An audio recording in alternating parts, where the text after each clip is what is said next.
Folks, it's Mike the Ref on the road, literally, as you can probably hear the humming of my car here. We're just heading back from the CWC Round 2 of Clash of the Cup, held at Festival Hall in Red Deer.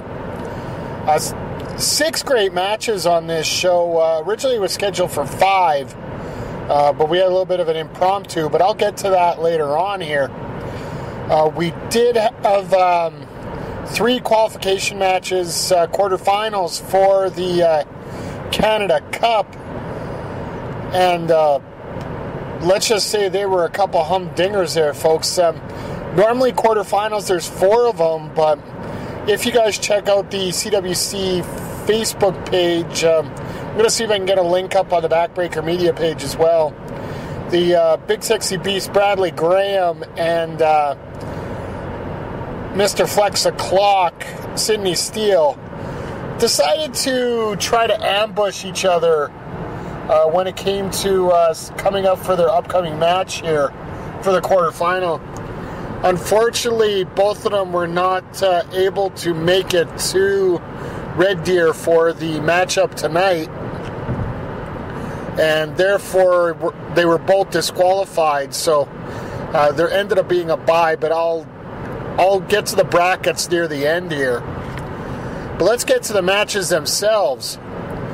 Coming out right off the bat were what I would consider 2 of the biggest upsets in round 1. The people that were victim to those upsets were facing off head-to-head here with one half of the CWC Tag Team Champions, Mr. I Absolutely Hate Every Movie, but apparently now wants to be called Cool Ranch. I'm sorry, I'm still going to call him Dynamic Dean Richter, taking on the Irishman. And folks, I'm going to put this straight out there. The entrance for the Irishman, he's got new music, and the pop that he received tonight, I literally was shaking as I was doing camera work for this show.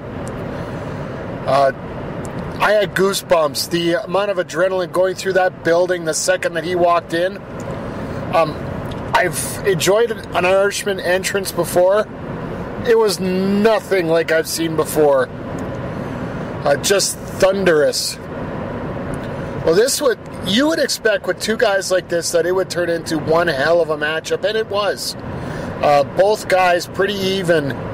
A lot of technical work, a lot of hard hitting.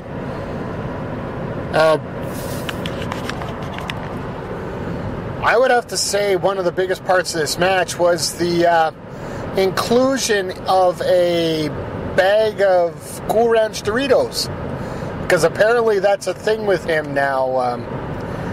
I guess Dean Richter really loves Doritos. Sean Martins had that bag hidden at ringside, and the headline pulled it out for him and managed to sneak over the ropes to get it. Despite the tries for interference by Sean Martins and the General as part of the wrecking crew, you had the Irishman hit his IRA and get the 1-2-3. But folks, to be honest, this isn't really the story here. The story is, after the match, Richter and Martins and the General just decided to lay waste to the Irishman's shoulder. It was knee drops to the shoulder, and I think the most heinous thing that happened,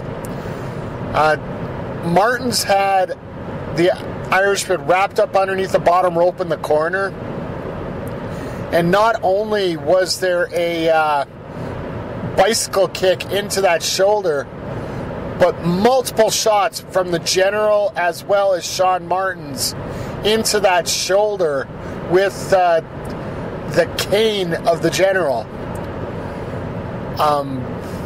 The other reason I'm driving right now is I just managed to leave the medical facility where the Irishman is being treated at.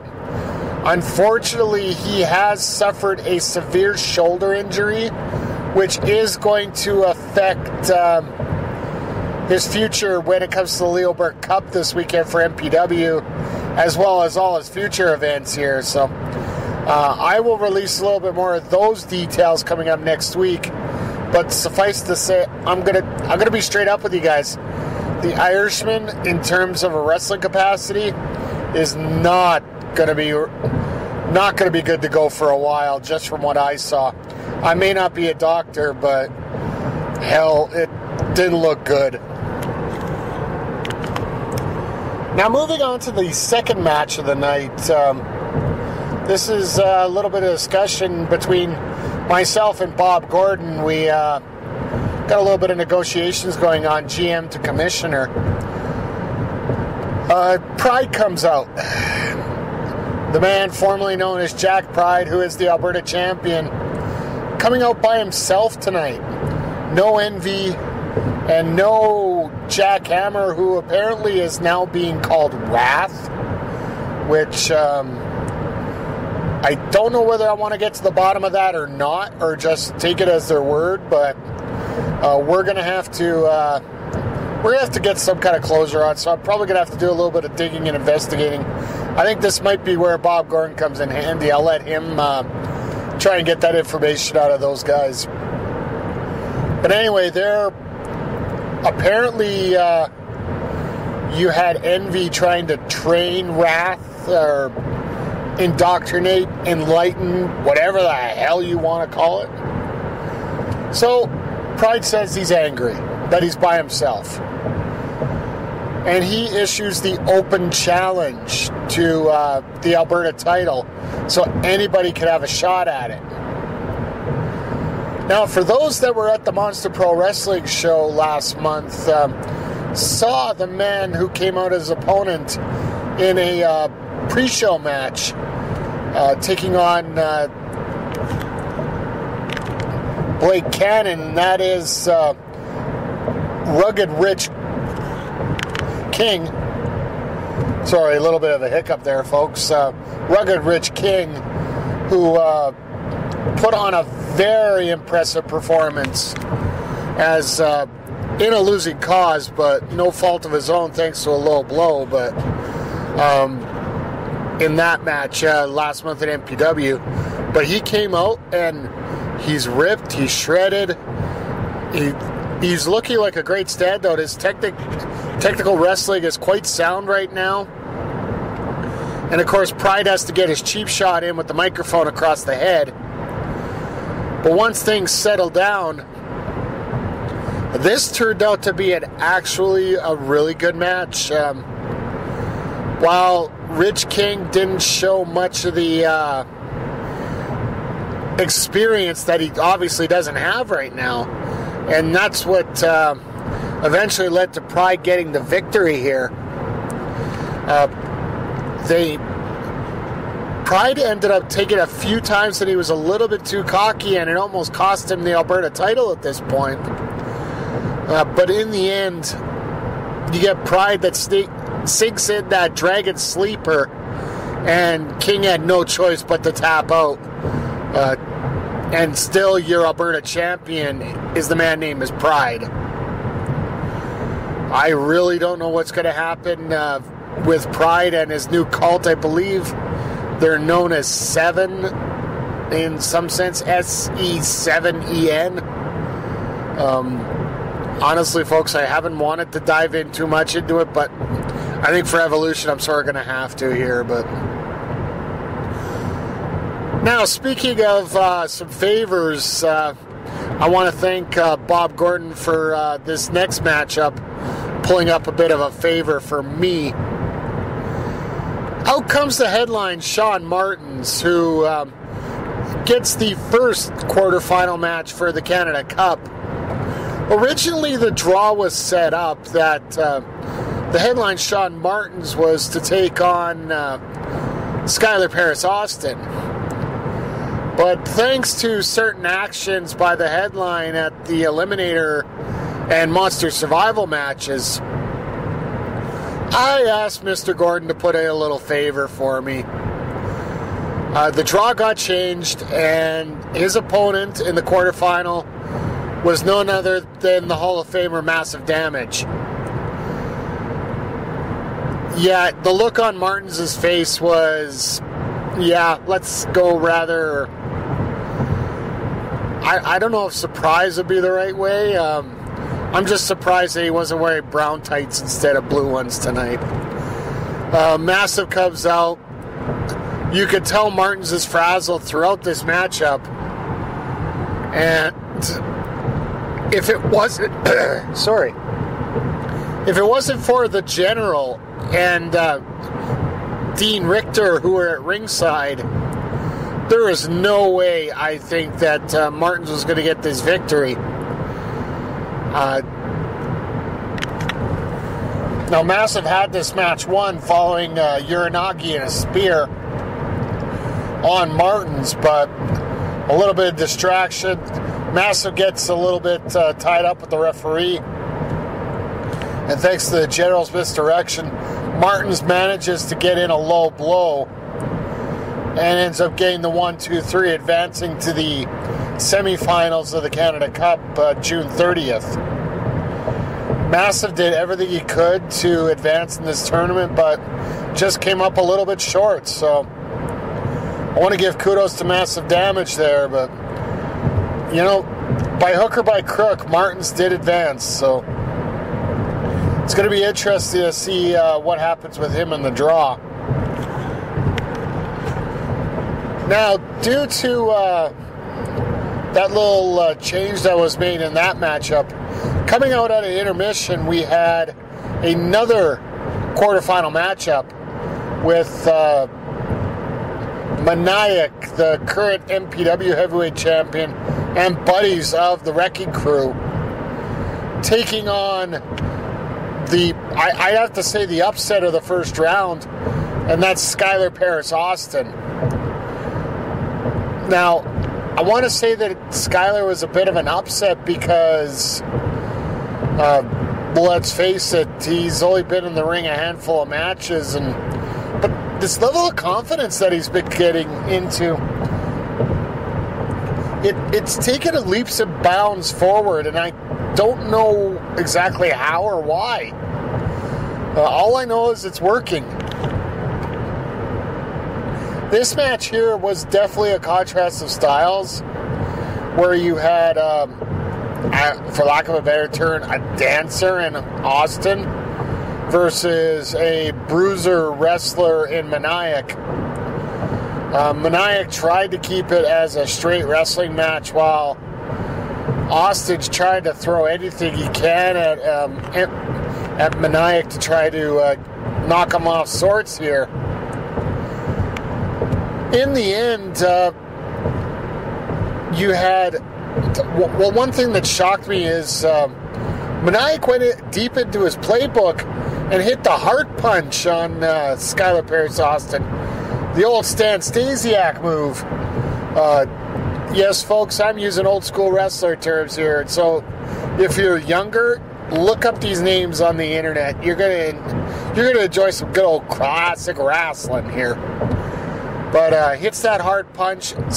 Austin still kicks out at 2. But then in the end, Austin tries to hit his finisher, which apparently is now called swipe left. I'm guessing that's a Tinder reference. I don't use Tinder myself, so I'll have to take his word for it. For those that are wondering what it actually is, it's what is more commonly known as natural selection by WWE fans, performed by Charlotte. Gets the 1-2, but not the 3. So Austin's all over the place. Maniac's all over the place. In the end, Maniac tries to go for his cravat into the knee on Skylar Paris Austin. Austin catches the leg, takes it down with a double leg, puts a jackknife cover in, and gets a shocking 1-2-3, advancing to the semifinals of the Canada Cup June 30th. That's going to be, I'd have to say that's another upset, folks. He's taken out a heavyweight champion in one of the companies in Alberta, and That shocks me, to be honest with you, folks. I didn't think Austin had a chance here, but speaking of strange chances here, this is the match that we were told was not only the main event of the evening, but also due to the how do I put this, the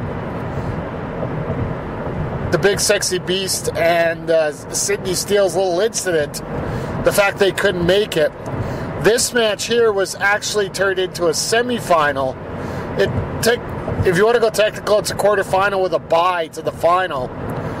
But let's call it what it is. It's a semi-final between the Cheetah Bear, Jude Dawkins, and the chairman of the CWC, Johnny Kickass. Now, this is one of the few matches where I have never seen the Cheetah Bear get out of the blocks so as slowly as he did in this match. He barely got any offense in. A lot of that has to do with the sneak attack by Johnny Kickass coming in from the crowd. Everybody was looking at the entrance ramp and waiting for him to come in. All of a sudden, Kickass comes from in the crowd, dives into the ring, and just swarms the Cheetah Bear. The Cheetah Bear does everything to try to get back on track, but Kickass had control of, I would say, pretty much 85% of this match, thanks to that early onslaught. So the Cheetah Bear finally finds a way to change the tide. He goes for his wheelbarrow German suplex. After he hits that, of all things, and I gotta check with the AV guy, but Chris Parrish's music comes up. So everybody's looking for Parrish, including Dawkins. Parrish is nowhere to be found. Somebody planted that music in there, so I'm gonna guess that it is either Parrish or Maniac that were playing with the controls there, but either way, it didn't matter. Dawkins got caught by Kickass into the powerbomb and the 1-2-3. So advancing to the final is Johnny Kickass. The finals for the Canada Cup, June 30th. So let me quickly break down the bracket here. For our semi-final on June 30th, it's going to be the headline Sean Martins taking on Skylar Paris Austin, which, folks, frankly, it's a mismatch. Martin should wipe the floor with Austin, but hell, I've said that about Richter, and I've also thought Maniac would be the same way, but I guess you can't predict Hart, folks. That's the best way to put it. But now that I got the Canada Cup bracket straight, following this match, Chris Parrish actually does come out to celebrate the victory. And by celebrating, I mean come in and try to beat the living crap out of the Cheetah Bear with stomps and boots and everything possible in the ring. But who comes out to make the save? None other than the returning Dylan Stone, Mr. Saturday Night. Great seeing him back. He's looking in great shape. He's really excited. And folks, if you got a chance to see MPW Madness, where I lost my gourd on the Cat's Meow, I am very proud of Bob Gordon on how he absolutely lost it on Chris Parrish and Johnny Kickass, and demanded that we have a tag team match for the main event with Kickass and the champion Chris Parrish taking on Dylan Stone and Jude Dawkins. Now let me tell you, folks, this was a hell of a matchup. For two guys that have already wrestled 15 minutes in Kickass and Dawkins, looked like they could go another 40 minutes without even blinking. So maybe we'll have to work on an Ironman match sometime. See how that can come to fruition here. Turning point in this match was when Parrish and Kick-Ass decided to go for stereo super kicks. They hit him on Stone, but could only get the 2 count thanks to breaking up with the cover of the Cheetah Bear. So they get the Cheetah Bear out of the ring, tie up Dylan Stone. Kick-Ass is holding him. Parrish goes for another super kick, misses, and hits Kick-Ass. Now I know Kick-Ass has a boulder of a head, but he just shrugged it off and said, you know what, I'm done. I've had it. I'm not putting up with this crap. So he walked out, leaving Chris Parrish all alone with Dylan Stone and Jude Dawkins. Let's just say I wouldn't want to be Parrish in that situation, and I don't think Parrish wanted to be Parrish in that situation.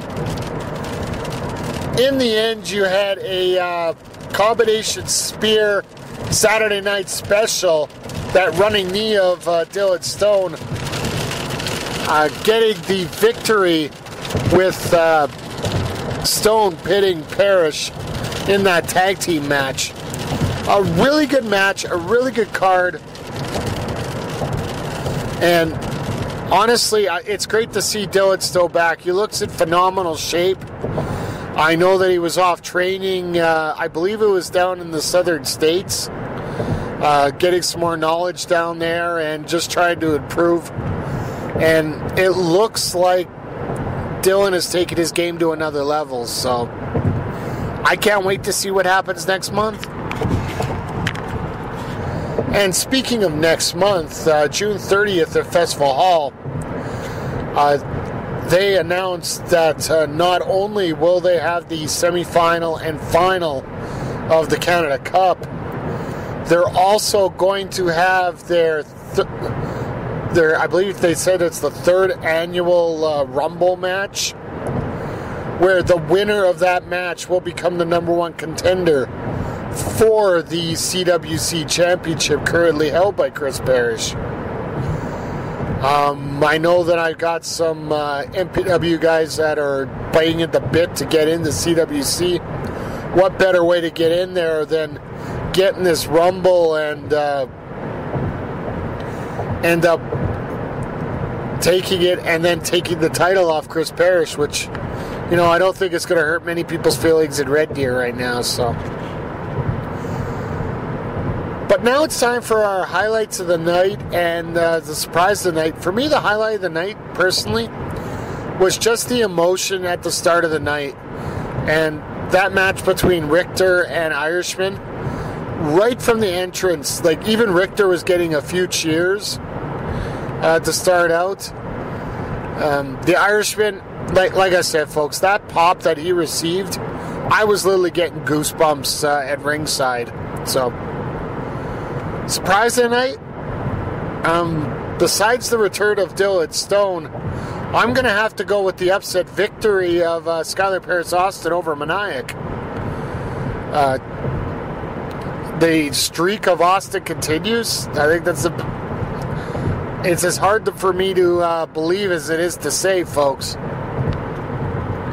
And the other highlight of the night for me is the crowd that we had tonight. We probably had close to 250 strong tonight. 200, 250, somewhere in that range.